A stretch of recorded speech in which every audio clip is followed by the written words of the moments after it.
Hello বন্ধুরা, তোমাদের মধ্যে অনেকেই জানো এখন আমি আমার শ্বশুরবাড়িতে আছি।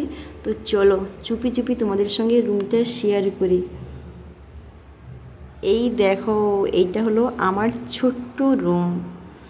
এখানে চুপি চুপি বললাম এই কারণে, আমি এখানে ভিডিও বানাচ্ছি, কেউ জানে না, শ্বশুরবাড়ির কেউই জানে না, আমার মেয়েও পর্যন্ত জানে না। তার জন্য বললাম যে চুপি চুপি আসো, রুমটা এখন দেখিয়ে দিই। কারণ আমি তো এখানে থাকি না, আর সেই কারণে দেখানোও হয়নি। ঠিক আছে, তো এখন যেহেতু এসছি ভাবলাম আমার এই রুমটা তোমাদের সঙ্গে শেয়ার করি। তো এখানে আমার বাড়ির ছোট্ট ঠাকুর ঘর। ঠিক আছে, আমাদের শ্বশুরবাড়িটা এখনও পুরোটা কমপ্লিট হয়নি। তো একতলাটা পুরোটা কমপ্লিট, দোতলাটা হয়ে গেছে কিন্তু প্লাস্টার হয়নি, তার জন্য ঠাকুরগুলো এখানে রাখা আছে। তো পরবর্তীকালে অন্য জায়গায় রাখা হবে। তো আমরা যেহেতু এখানে থাকি না বলে আমাদের রুমে কিন্তু সেই রকম কিছু জিনিস নেই বলতে গেলে। ওই বিয়ের সময় শ্বশুরবাড়িতে যে কটা জিনিস দিয়েছিল ওইগুলো টুকটাক রয়েছে।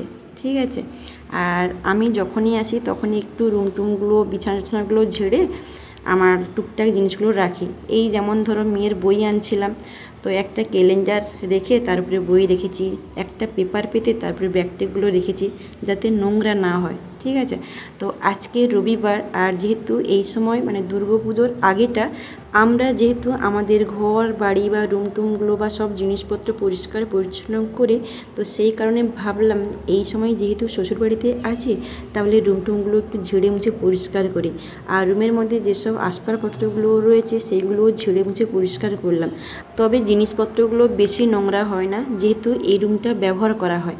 আমরা না থাকলেও আমাদের বাড়িতে যারা যারা থাকেন বা আত্মীয় স্বজন যখন তখন এলে এই রুমটাই শোয়া বসা করে।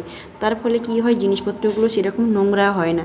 তবুও আমি যখন বাড়িতে আসি তখন কিন্তু আমার এই জিনিসগুলো বা রুমগুলো ভালো করে পরিষ্কার করি। আসলে এই সব জিনিসগুলোর প্রতি না আলাদা একটা টান রয়েছে।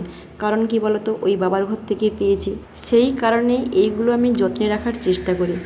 আর ওই খাট পালঙ্গের চারিদিকে যে জামা টামাগুলো মেলা হয়ে আছে ওইগুলো হচ্ছে কালকে পরে এসেছিলাম, আর যখন এসেছিলাম তখন কিন্তু বৃষ্টি হয়েছিল। তো কোথায় মেলবো, বাইরেও মেলতে পারছি না।